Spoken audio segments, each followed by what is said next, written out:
Olá, seja bem-vindo a mais um programa Gerenciamento Pessoal. Sou Iris Meira, psicóloga, e hoje nós vamos conversar sobre o tema Agosto Lilás, que é uma campanha de enfrentamento à violência doméstica e familiar contra a mulher.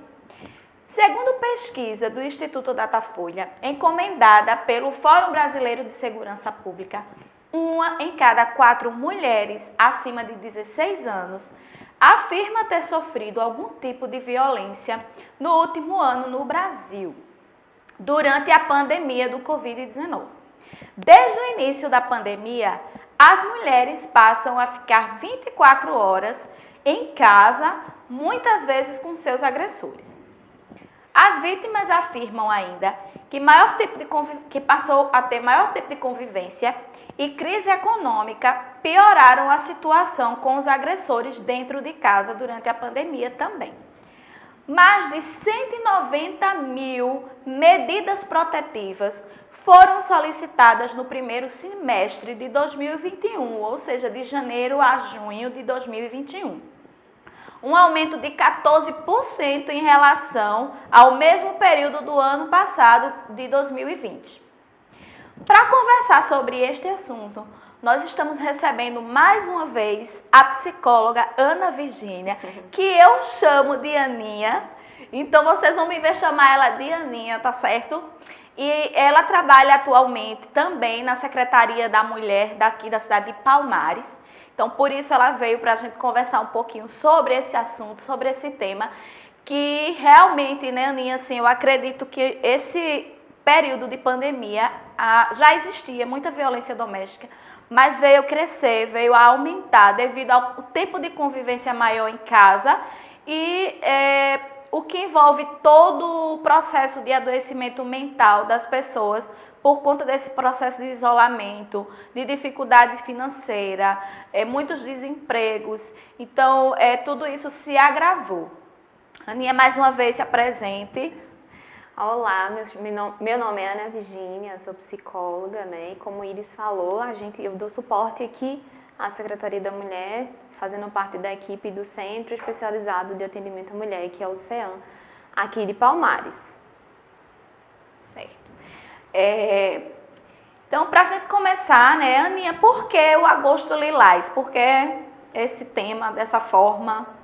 No mês de agosto, a gente acaba, fazendo um mês de conscientização contra a violência doméstica, violência familiar contra a mulher. Por que em agosto? Porque em 2006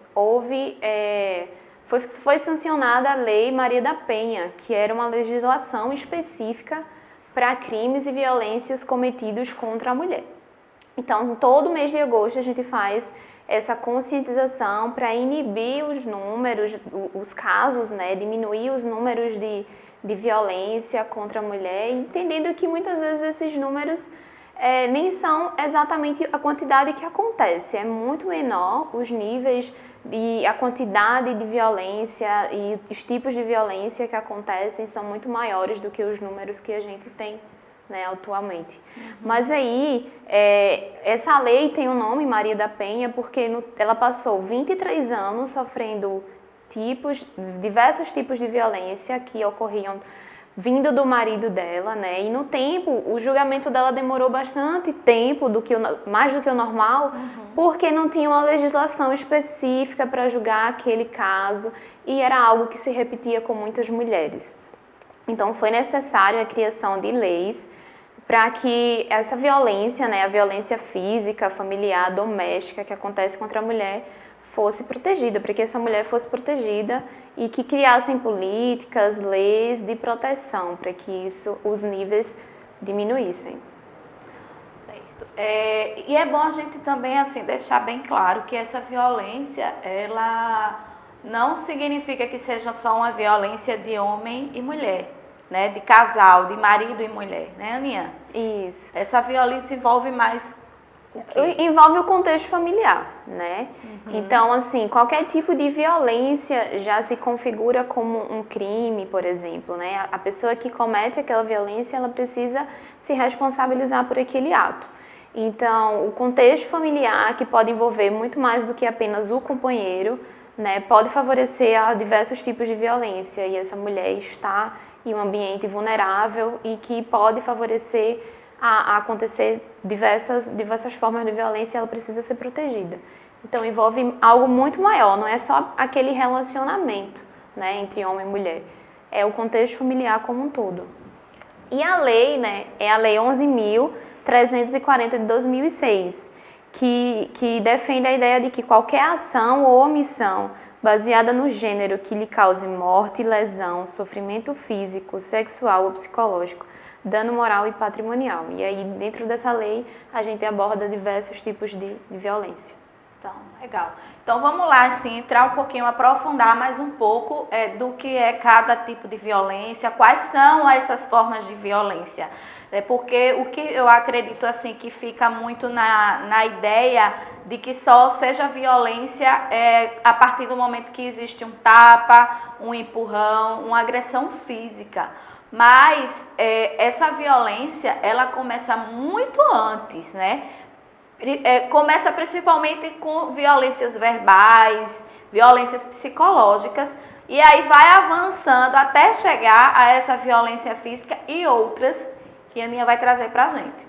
E é exatamente isso, né? A violência física acaba sendo a mais grave no sentido de ser a última, muitas vezes, a acontecer. É o último estágio, né? Isso. Existem outros tipos de violências que acabam acontecendo de uma forma mais sutil e às vezes as mulheres não percebem que estão num relacionamento que se configura como violento. Que aquela pessoa está trazendo momentos e situações de violência. E aí vamos falar da violência física, né? A violência física é qualquer conduta que ofenda a integridade física da mulher ou a saúde corporal. E aí isso vai desde espancamento, atirar objetos, né? Por exemplo, o estrangulamento, sufocamento. Então são tipos mais severos de violência. Acontece, né, com bastante frequência, inclusive, mas demora mais, por exemplo. Os outros tipos de violência, como a violência psicológica, sexual, patrimonial, moral, acontece muitas vezes antes da violência física chegar. E aí a gente precisa estar atento para isso, né?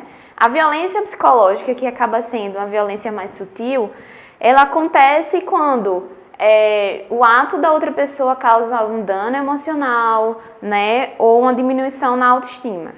E acaba prejudicando o desenvolvimento daquela pessoa. Seus comportamentos, suas ações, interfere nos seus sentimentos, nas suas emoções. E aí existe uma gama de comportamentos que se inclui como violência psicológica, né? Humilhações, isolamento, eles acabam restringindo os relacionamentos sociais dessa mulher para que muitas vezes não consigam pedir ajuda, encontrar um apoio para sair daquela situação, né? Constrangimento, ameaças. Então, muitas vezes acontece uma vez ou outra e aí aquela pessoa deixa para lá, acha que foi uma coisa específica ou pontual, mas já está em um relacionamento violento e não consegue perceber porque não teve uma agressão física. E aí muitas vezes não saem daquele relação, né? Não sai daquele ciclo de violência. E a gente não pode deixar assim de negar que, por mais que a gente já esteja no século XXI,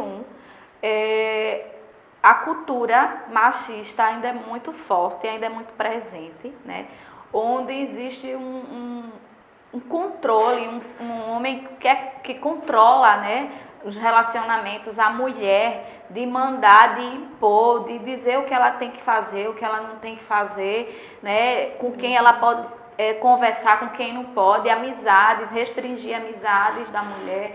Então ainda existe uma cultura muito forte e que a mulher, quando entra no relacionamento, ela entra achando normal o homem, ou até bonitinho, né? Aquele ciúminho que apimenta a relação. Cuidado, né? Que acha que é um cuidado. Que é uma coisa disfarçada, né, Aninha? Mas já é uma restrição dos comportamentos, já provocar um isolamento, uma chantagem emocional. Existe um ciclo, né? Isso. Um ciclo da violência, que aí começa com aquele encantamento bonitinho, aquela coisa romantizada, e aí começa o ciúminho, e aí desse ciúminho vem, né, o isolamento, porque começa a controlar a vida daquela mulher, e aí vem as outras coisas, né? Até chegar muitas vezes na violência física, Até né? chegar na violência física. Inclusive, A violência psicológica, ela se tornou um crime recentemente, né? Foi, segundo a lei 14.188 de 2021, quando é comprovado uma violência psicológica, essa pessoa que fez o ato violento, né, que provocou aquela fragilização psicológica e emocional daquela mulher, ele pode ser punido, né? Normalmente é um homem, mas aquela pessoa pode ser punida por aquilo que causou naquela mulher. Hoje a gente consegue considerar a violência psicológica como um crime. Isso não significa que todos esses tipos de violência sejam um crime, mas a gente considerar a violência física e a violência psicológica como um crime e que as pessoas que cometem um ato violento precisam ser responsabilizados. Temos a violência sexual, né, que é qualquer conduta que constranja presenciar, manter ou participar de relação sexual. E isso aí envolve outros comportamentos que são violentos, como, por exemplo, proibir a mulher de tomar anticoncepcional é uma forma de violência. Provocar uma gravidez é uma forma de violência, né? Querer que a mulher aborte a criança em caso de gravidez, a mulher quer continuar a gravidez, mas o companheiro não quer, isso é uma forma de violência. Né? Tentar alguma relação sexual e a mulher não querer e aquilo ser forçado, né? O uso da força física para conseguir isso é tipo de violência. Então, existem vários comportamentos que se configuram como uma violência sexual. Temos a outra violência, que é a violência patrimonial, que aí é reter, subtrair, ou seja, denegrir bens ou documentos pessoais, né, daquela mulher, dinheiro, bens, celular, quantas vezes, né, por ciúme. O celular tacado na parede.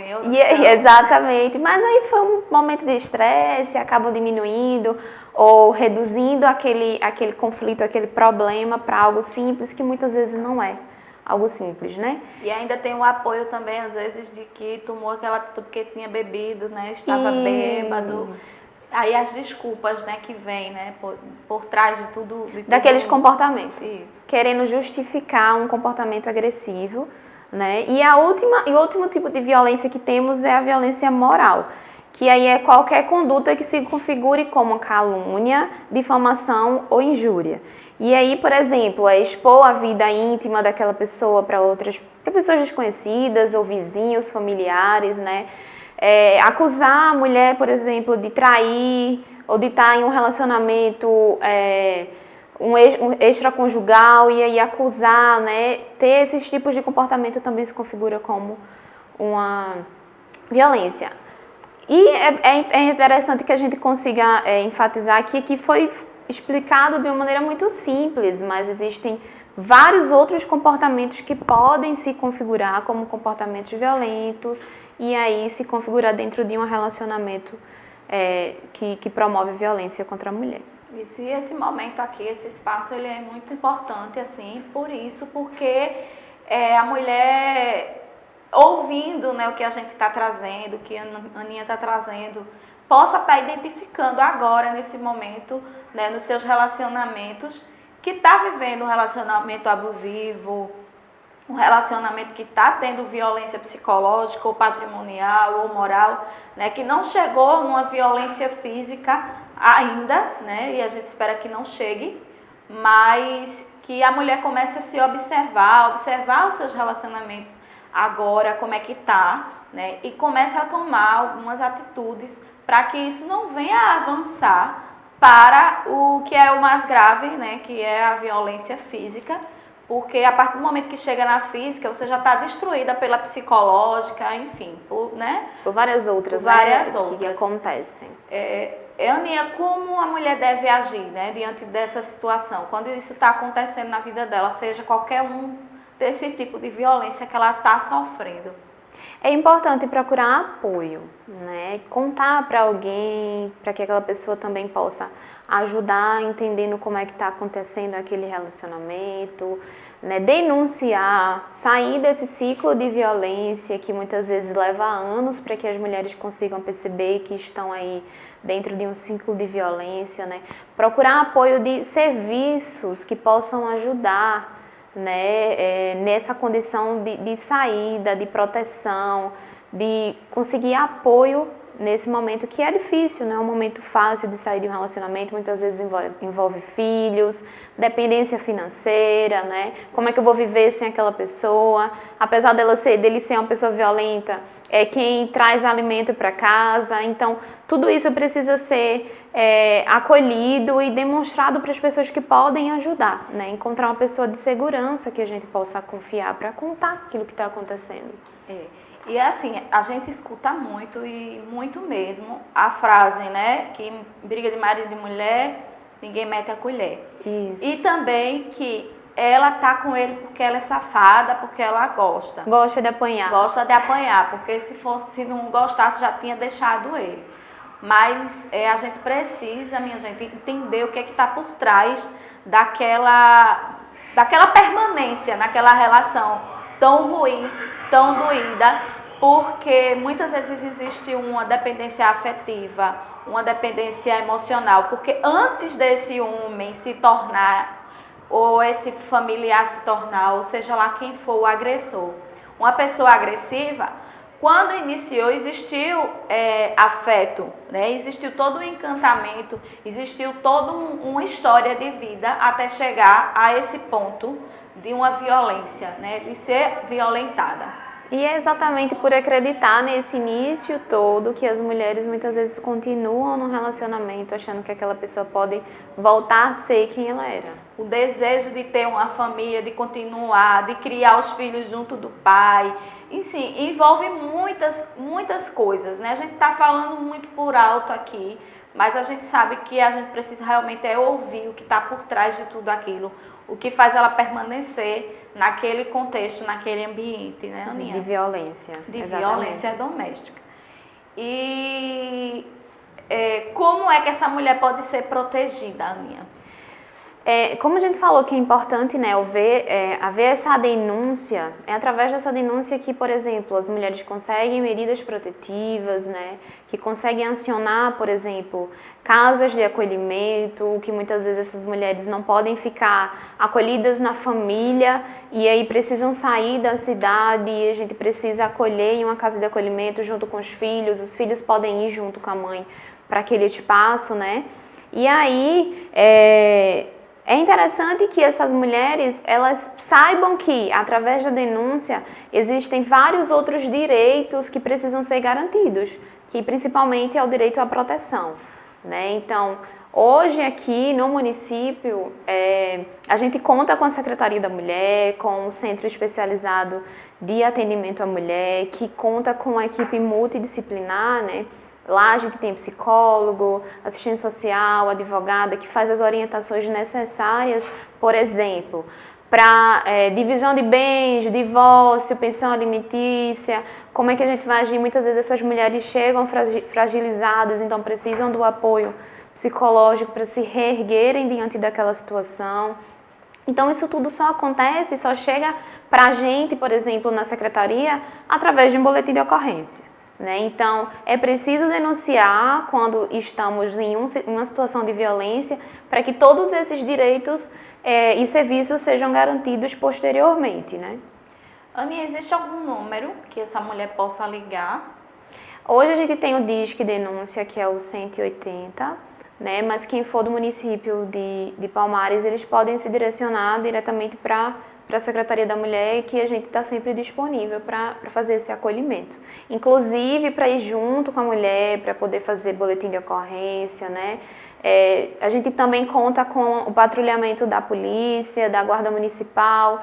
A Guarda Municipal tem os endereços dessas mulheres, então eles ficam lá fazendo a ronda, normalmente à noite, né? Que aí os homens acham que não tem esse patrulhamento, mas a gente faz essa proteção.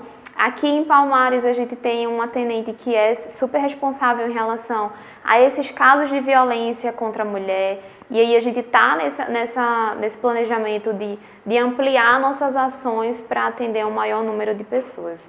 E como Iris falou no início, né, os números depois da pandemia aumentaram bastante. Então a gente tem um público elevado na secretaria hoje que faz o acompanhamento, mas a gente entende que tem muito mais que não chegou lá. que não consegue ir, que não está encontrando apoio, que não está encontrando auxílio para chegar lá. Então isso aqui é mais um canal, né, que a gente consegue se aproximar e favorecer aí essa quebra do ciclo de violência que é vivenciado por tantas mulheres. E a gente é bom enfatizar também, né, Aninha, que essa rede de apoio, além da Secretaria da Mulher, existe toda uma rede de socioassistencial que, por exemplo, às vezes a mulher não se sente à vontade de chegar até a Secretaria da Mulher, mas lá no seu bairro existe um CRAS. Isso. Não é, Aninha? Que a mulher pode chegar até esse CRAS e pedir a orientação, a ajuda, que lá vai ter profissionais que vai te direcionar para o lugar certo. Direcionamentos, encaminhamentos que são necessários para o cuidado físico, psicológico, essa integralidade do cuidado. Então a gente conta assim com a rede, né, de proteção, de serviços assistenciais, de saúde, para poder aí proteger. O intuito é prevenir, né, para que não chegue de fato a acontecer atos de violência. Mas quando isso acontece, a gente precisa proteger e agir diante daquela situação. Legal. Quero dizer a vocês que a gente está contando, né, com a parceria da internet Linknet, a melhor internet da região. E a gente vai finalizando agora a nossa entrevista com a Aninha. Aninha, você quer trazer mais alguma informação? Eu me lembrei também de que é importante saber que esse número que liga, né, que fiquem tranquilas, porque é uma ligação que é sigilosa, né, anônima, anônima. Né? As pessoas, por exemplo, podem conhecer pessoas que estão sofrendo violência e fazer essa denúncia e não precisa se identificar, e aí a gente vai estar de fato metendo a colher naquela briga, né? E a gente precisa fazer isso, porque muitas vezes essas mulheres não têm autonomia para conseguir ir e fazer e sair dessa situação de violência. Então a gente precisa apoiar, ser esse canal para facilitar, né, esse caminho da saída da violência para uma vida com mais autonomia e independência. Isso. Situações de emergência, né, que é numa hora de emergência, o ideal é ligar para a polícia. Isso. É isso, Aninha? Inclusive 190, lá, né, o número, se eu não me engane. 190. E no caso de você não ser uma situação de emergência, aí é essas redes, né, que a gente já mencionou aqui. Isso.